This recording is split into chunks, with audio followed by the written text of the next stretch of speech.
Hi there, welcome to my studio in the Kawartha Lakes, where I have been very fortunate to be spending my time since the COVID-19 pandemic started. So, a little bit of a story about the Lontano exhibition. Since I'm sorry that I can't make it to Newzones for the exhibition.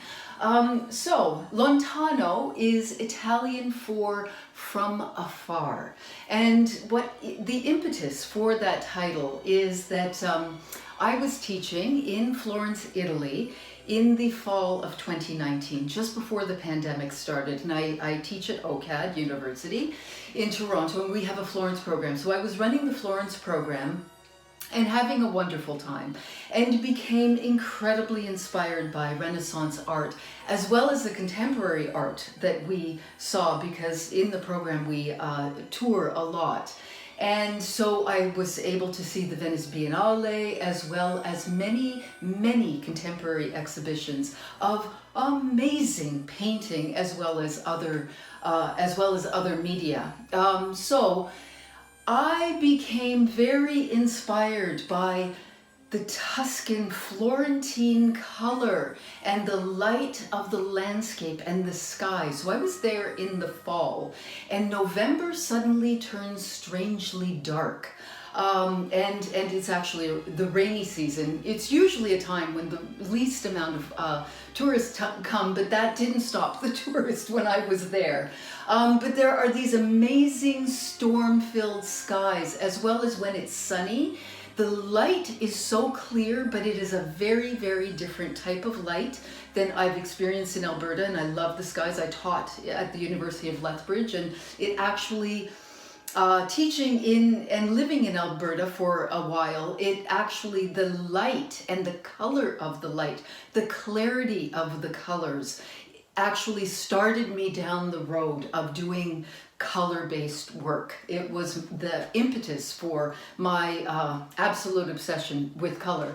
But in Italy, there is a kind of a yellow-orange light that is completely different than what you see in Canada. Also, Venice has a very particular kind of light that is clear. You know, you're a little more north, and then the skies and the atmosphere is affected by being on the sea or on the edge of the sea.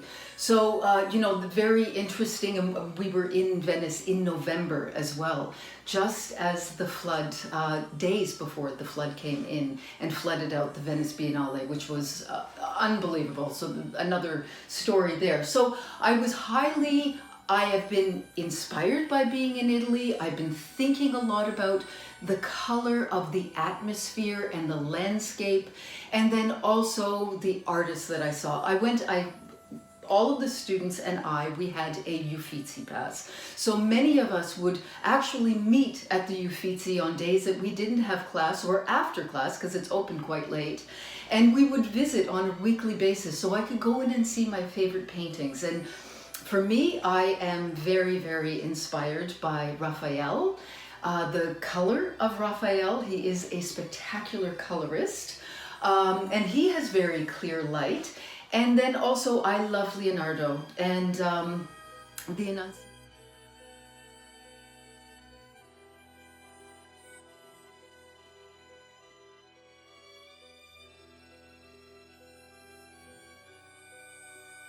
Also the surfaces and the color that completely inspired me. And you wouldn't believe I've filled up so many hard drives with photographs from all of these paintings that completely knocked my socks off. So I was able to study and come back to them and look at them. But I have a tendency to be more interested in these sort of cooler and more precise painters, and more reserved and sort of thinking like Leonardo in the Annunciation painting, thinking very much about composition, and it's a very important painting from the point of view of how one-point perspective is used. So there's this kind of mathematics that's embedded in that painting as well.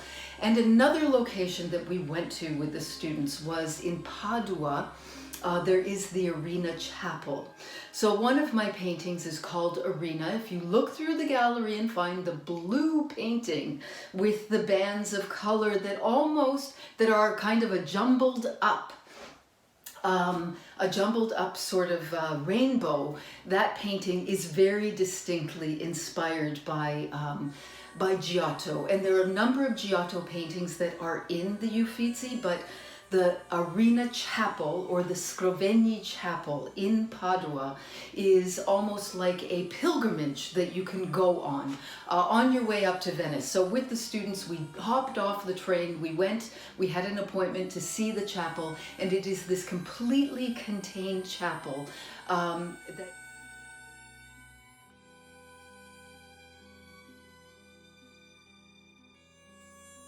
chapel has a ceiling that is covered in ultramarine blue.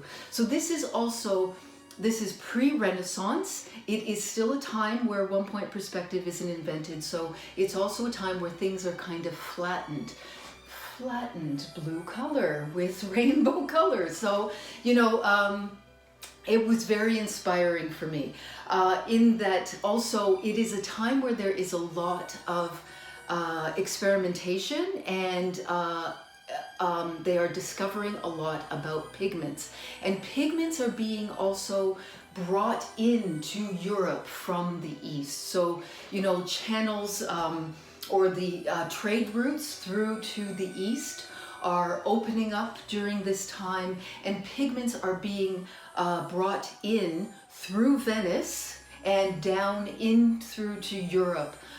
So ultramarine blue at that time is the most valuable color to use, and so therefore it is used in the most sacred places. So the Scrovegni Chapel with its beautiful blue ceiling and its gold star. So ultramarine blue pigment at that time is more expensive than gold inlay, or than applying gold leaf to things. So that's how valued it was. And artists like Leonardo would have to save up, and they would have to find, when they're working with patrons or the church, they would have to find the right they would have to find people to pay for those incredibly valuable pigments at the time. And pigments were ground, and the artist would often have a series of assistants that were devoted just to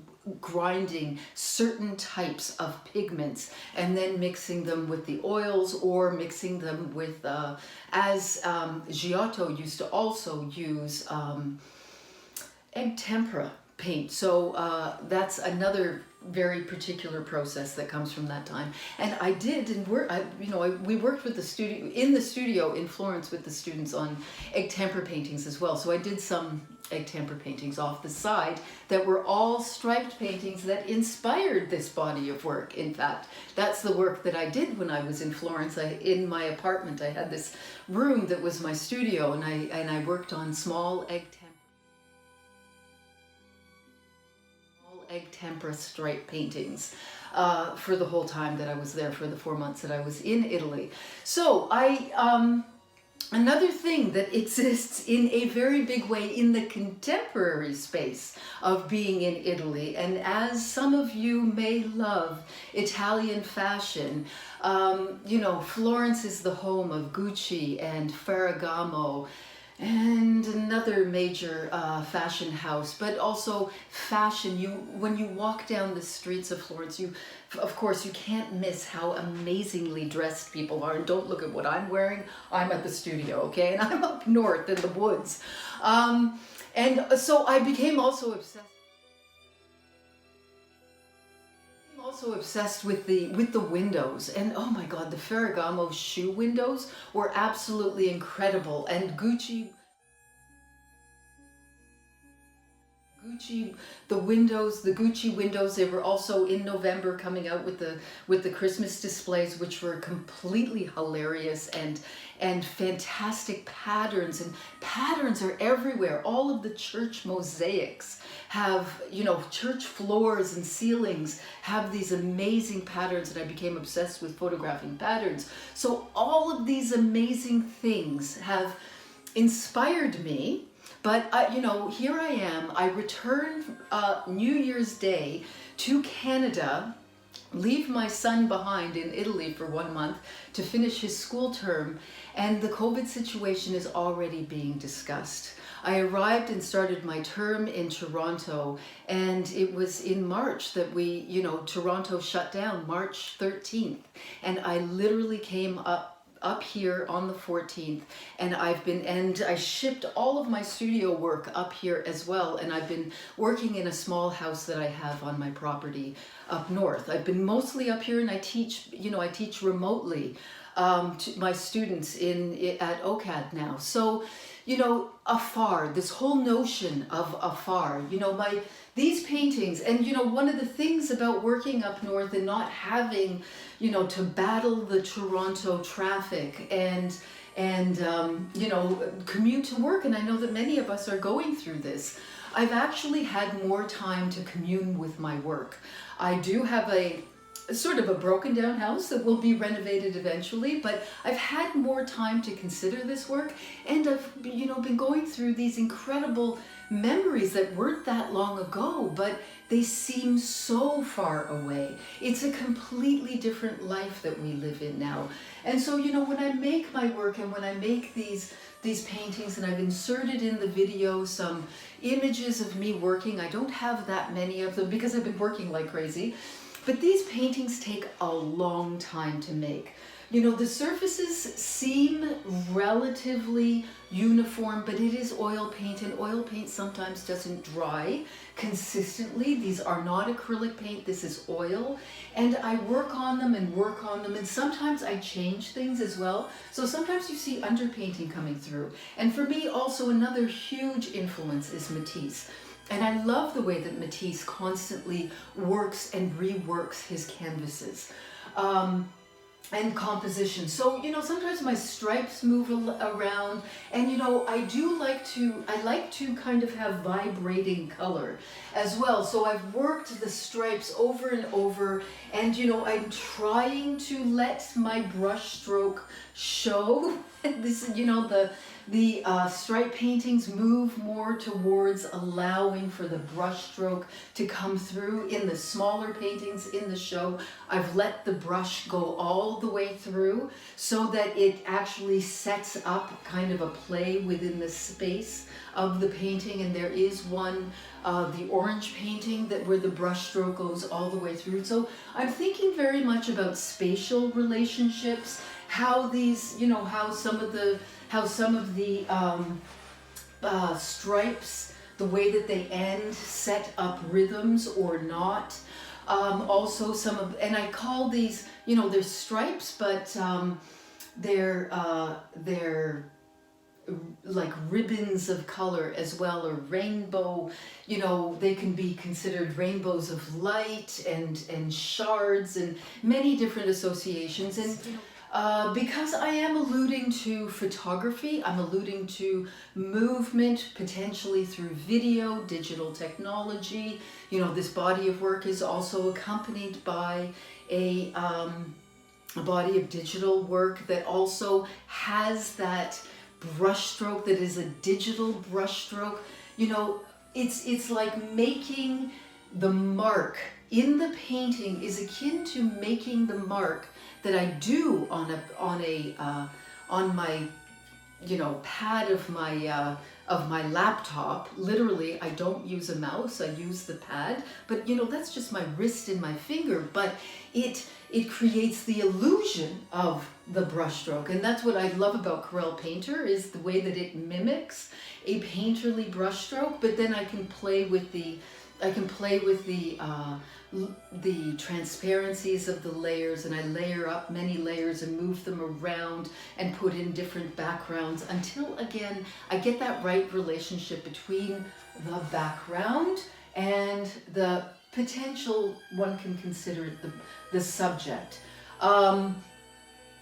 But you know, for me, this notion of this repeated stroke of the mark making is that I am almost attempting through these repeated brushstrokes, through the layering and the working at it, I'm trying to, through that physical mark making, I'm trying to bring back those memories. I'm trying to bring us closer.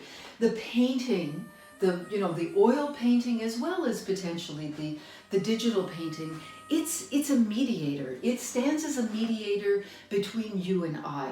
And I'm here talking to you on a video.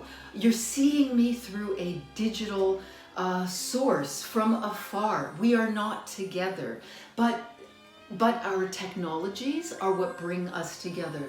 And painting is a technology as well. Oil paint, brushes, they are all old forms of technology. So I'm interested in this blending of the old and the new, the contemporary influences of looking at fashion and contemporary fashion in the streets of Florence. It's about the painting being the mediator between us, between you and I, the viewer. I'm up here painting in the woods in northern Ontario, and I am trying to remember, I'm thinking about colors that make me think about my Italian travels, but also my contemporary experience as well. Also, I am an intuitive painter. I know what the general idea, and I work in these series that, overlap with the blooms and the stripes, but I do work quite intuitively. I just start, and I often work on a number of paintings at the same time. I'm only speaking to you from one room, but I have 3 rooms that I work around, and I move the paintings around constantly. I have to work on a number of paintings at the same time in order to think about color, in order to think about how things tie themselves together. And I will often mix up a color, put it into one painting, and then often have a painting out the corner of my eye and think, oh, that's the right color. I needed that color for this painting as well. So these are some of the things that I think about. I hope that brings you a little bit closer from afar to my work. Please enjoy. I really wish I was there with you, but this time we couldn't pull it off. I think that I'm not comfortable traveling right at the moment. And I think that we all have to stay safe, and hopefully we can get through this difficult, very strange time, and hopefully 2021 can take us to a better place. But hopefully by coming into the gallery and being surrounded by this saturated color, and the surfaces of my work can take you to the ideas of travel, and maybe make you think a little bit about the richness and the intensity and the beauty of Italy, as well as crossed with the beautiful light that you have in Alberta and around Calgary, because I love Calgary actually. I hope you enjoy, and thank you very much for coming.